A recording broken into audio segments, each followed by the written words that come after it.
Okay, so this morning before I go, let's orientate ourselves. There's the ocean,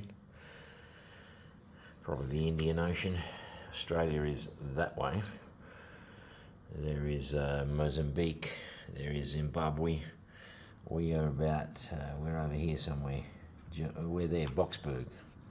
So today we got to go across to, we'll have to go up past Pretoria. The same way Brian and I went on the weekend.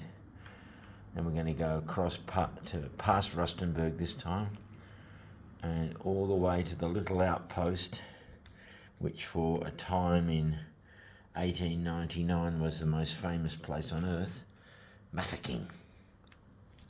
And you can see how close to the border it is there. That's the border of Botswana. But it was this tiny little outpost of British colonialism that was under siege from the Boers, and it was front page news for the time of the siege. So let's go.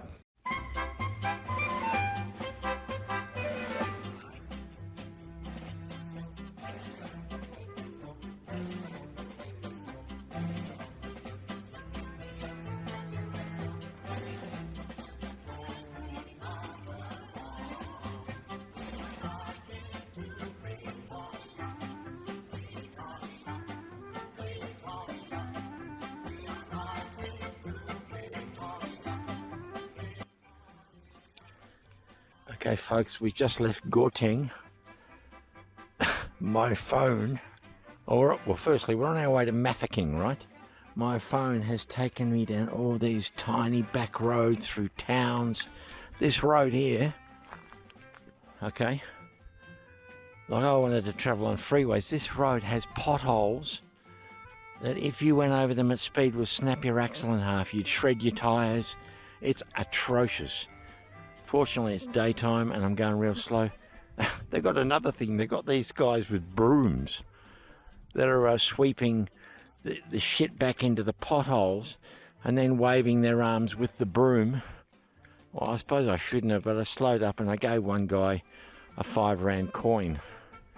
This is the car I got from Avis. It's actually got some quite good height on it. It's French, it's a Renault. But yeah, I gave the guy £5 because he was busy sweeping shit into potholes. And I don't know. We're out in the fucking middle of nowhere. This is Boer country. They would have ridden over here in their commando. We've seen no life, seen no animals. Some beautiful birds with long tailed plumage that take off. But anyway, okay, so we're on our way to Mafeking.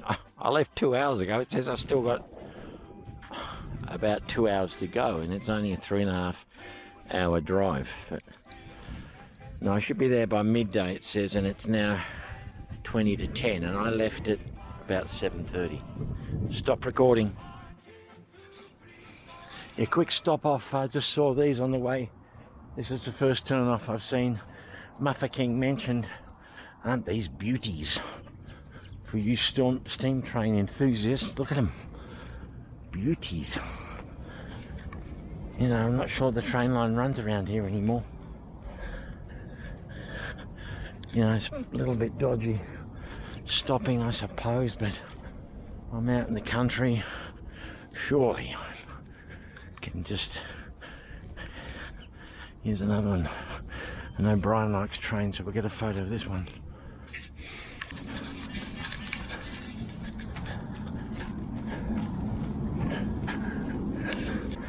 Alright, when I get back to the car, I've seen my first sign for Mafeking.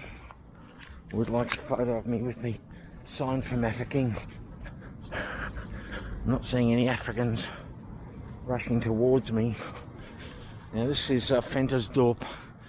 In its day it probably was a pretty little town. I can now describe it as an open sewer. They don't seem to care at all about shit on the ground or plastic or environmental degradation. Who gives a crap? as they say.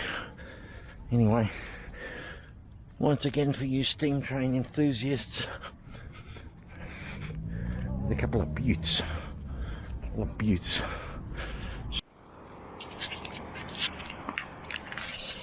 This is it, folks.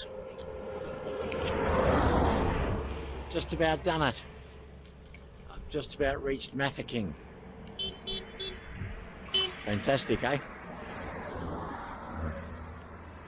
We're gonna tick this off my bucket list. That was an Afrikaner, by the way. He gave me the thumbs up and a bit of a how you doing? Yeah, bucket list for a time in 1899. This was the most famous place on earth. It was in the papers every day, front page news, akin to the rescue of those kids in Thailand that were under the fountain, you know, the cave. Akin to the rescue of those miners in Tasmania, you know. Anyway, we're not quite there, so let's get the hell there. It's been a good road, this one.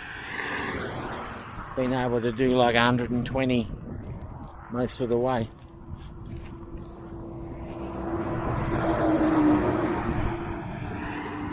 This is a good road, and you see these yellow strips here.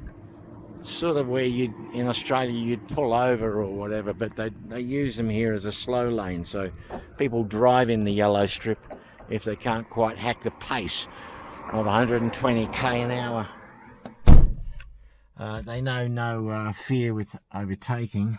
This is the little hire car I got. It's a Renault, and I've found a place, a guest house in Mafeking. It's called appropriately the Lion's Rest. Now, I have to say it's not really the cheapest compared to the other place in Boxburg, but anyway, it doesn't matter. I think it's about 120 bucks a night, which includes breakfast. That's okay, eh? Oops. There is a swimming pool here, but she reckons that the next 2 days they're having a conference, but I could use the pool in the afternoon. Okay, so this is what she showed me. Wait till you see the size of the bed. Like I could have an orgy with 10 people. Thank you. Room number 7. There were good and bad reports about this place on sort of TripAdvisor. The size of this bed. Okay, but fact of the matter is, I open the blinds. Fact of the matter is, I'm in fucking Mafeking. I can't fucking believe it. So I'm going to put my shit down, and then I'm going to go into town straight up to the museum. Yeah, this is pretty basic. I mean, yeah. Okay, that'll do. This will do fine. Breakfast, and also we can order some food at night that comes from over the road, whatever that means. All right, next time you see me, I'll be in the museum. Okay, well, I saw this place one night when I was at home, on bed, leaning up. I got onto Google Street Maps. Here's a blast from the past. Lion safety matches. And I got onto Google Street Maps and I walked around this street to come to this place. I can't tell you how long I wanted to see Mafeking. There's even a English language. We don't use it now, but to go crazy, to go nuts, to jump up and down, to clap and sing in the streets and dance is called Mafeking. And that was the euphoria that struck the British Empire when this little outpost was finally relieved. There's a quite a big memorial here for the Rhodesian Regiment. British South African Police, Kimberley, the Imperial Light Horse, of course, the King's Royal Rifles. You notice a lot of them are late October 1899. The siege went on to May, but we'll hear more about that soon. Hello, madam. You happy? What's up? May you come and register at our booth? What do I have to do? Come and sign? Yes. Okay, no problem. Thank you. I don't want to break the law. No. I'm a good girl. I'm the one who just lost you. Don't understand all the local things. You're from where? Australia. Wow. All the way. I can see. This one. Oh, so you look so wow. I'm very white. Yes. Like milk. What's your name? Ma'am? What's your name? Docias. Docias. Yes. It's a beautiful name. Thank you. I bet all the boys are after you. Really? I know. No. No. Hello, men. How is South Africa? Anyway. So far, so good. Okay. I know you have a few problems, but I haven't seen them yet. I'm just coming with you.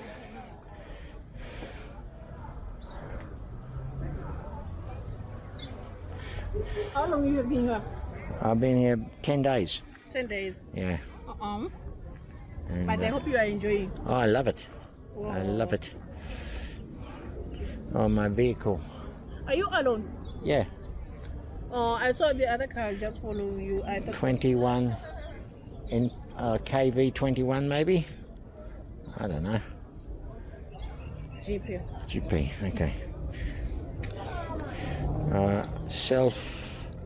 Self-funded. Yes. Oh, now you're gonna ask my phone. No, not necessarily this Okay, one. thanks, love. Uh, Museum. Visiting, just visit. Visitee. Okay, your signature here. All right. I'll put time. It's always hot here, is it? It's always hot. Yes, This always place. hot. Soon this will go a little bit brown. It's because of. Let's just take a walk together. But there's a swimming pool, Uh-huh. so I will use the swimming pool when I get back to the lodge. Wow. But first I want to see this memorial. Then I want to. Then I'm going to the museum. Yep. Okay, no. You're welcome. All right. We'll see you soon. You didn't tell me your name. I'm Cherry. Cherry. Cherry. Che. You know a cherry fruit you eat? Yeah. I'm a cherry. I can see. Cherry cutter. You're welcome. All right, love. You might see me tomorrow. I'm going to come again. Tomorrow. Yeah. I'll be there. As you can see, the locals are very friendly people. They're very easily amused. If you can crack a few funnies, they spark up. Anyway, we're going to get back to where we were. You know, they're big on paperwork. So the Cape Police, look at them, all died of disease. The town guard, a bit like Dad's army, I suppose. There's a Private R. Carter has caught my eye. Schmidt has died of wounds, but most of them are killed of disease. There is a big steam train here for you steam train lovers and aficionados. I should have got that woman to get some photos for me. I'll get her on the way out. Protectorate Regiment. Look at all the died of wounds. A lot of people died in the defence of Mafeking. Now I've got to tell you, if you've been following my vlogs, have a look at Minyip. When I drove out to Minyip in the middle of the wheat country, God-forsaken hellhole, dry and dusty. But they have a Mafeking tree. Look at that, look at that. The King's Royal Corps, the Indian staff. They don't have the Indian names. A conductor was killed. And we have a little to commemorate the siege of Mafeking, October to May 1900. Those are the councillors, so we're not really interested in that. Oh yeah, there's a waterworks. Alright, so now we go in.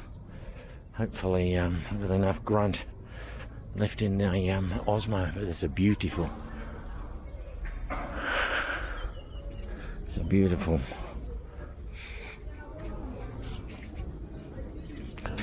Madam, could you come for one moment, please? Could you take photo for me? Are you going to be my tour guide? No, you're welcome. Oh, okay. What are you using? Can you? All you have to do is hold that. Yes. You don't have to do that. Okay? Oh, yeah.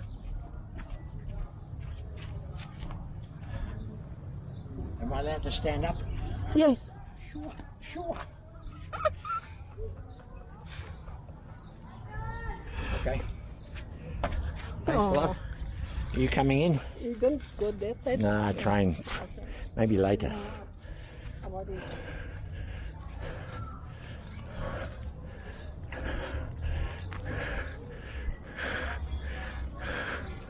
Okay. So what was this building? Do you know? What did this building used to be? Oh yeah, look. Maybe it was town hall. So it's a beautiful old building. Now we're currently on. It gets hot here. Oh, this can't be right. Maybe not.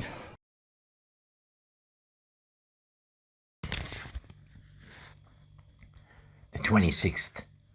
Bradley's hotel was partially wrecked by a shell. This is the most effective explosion we have had so far. A large piece from the shell went humming overhead beyond the BSAP fort, quite 3/4 of a mile from its bursting. There is generally time for a morning ride before the big gun commences shelling, but during the last 300 or 400 yards into the town, if the bells have begun to ring, there is a certain amount of excitement in returning to the hotel, as it is to this portion of the town that the enemy generally confines his attentions about breakfast time. Later in the afternoon, Lady Sarah Wilson and Captain Wilson, who are both now convalescent, were seated with Major Gould in a passage in the upper story of the convent when a shell burst about 4 feet over their heads, covering them in a pile of bricks and rubbish, but fortunately they escaped with a few bruises. There were rumours of a contemplated attack early next morning, and the northern and western fronts accordingly stood to arms. More significance was given to the rumours in that the Dutch women in the women's lager unanimously sought the shelter of the bomb-proofs at an early hour. It was not till the next day that the reason was patent. Today, we had a little joke. A dummy truck was placed on the line about 2 miles south of the town. Some snipers fired a few shots from it and then abandoned it. They were, however, successful in drawing the fire from the quick-fire Krupp and 1 pound Maxim at Jackal Tree, with occasional shots from the big gun. They made excruciable shooting, but killed some cattle and a horse or two in a remote portion of the veldt, and unfortunately killed the Sergeant Major of the Black Watch. A fine Zulu over 6 foot 4 inches, a 1 pound Maxim hit him clean in the head. Yesterday too, Trooper Elkington, a particularly smart, good-looking fellow in the Cape Police, was struck in the face by a 5 pound shell and his nose and eyes destroyed. He still lives, poor fellow. Apropos of Zulus. There is a mad Zulu in the town who, when the frenzy seizes him, strips and indulges in a war dance in front of the Boers. How many thousands rounds of ammunition they have fired at him, it would be hard to say, but one day for certain they fired a 5 9-pounder Krupp at him, the only result being that he assegaied the spot where each shell fell. My own personal experience of him was aggravating. One day, having selected a secluded spot with good cover for which to snipe, and thinking myself exceedingly well concealed, I was much annoyed by the inordinate amount of bullets which came my way, and whilst waiting till they stopped a bit, happened to look round and discovered that my friend, stark naked, was dancing about 100 yards in the rear of me. When he had finished, he put on his clothes and went home. He is still alive and dancing when inclined. Mr. Wales, who has edited the Mafeking Mail and brought out daily editions throughout the siege, had an extraordinary escape yesterday.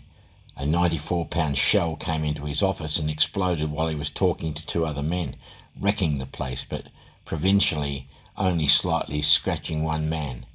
As he emerged from the debris, much shaken, his first remark was that the slip would not be issued tonight. This is the second shell through the office, and though the setting up operations are carried on in a bomb-proof, he has constantly carried on his editorial avocations regardless of the heaviest fire.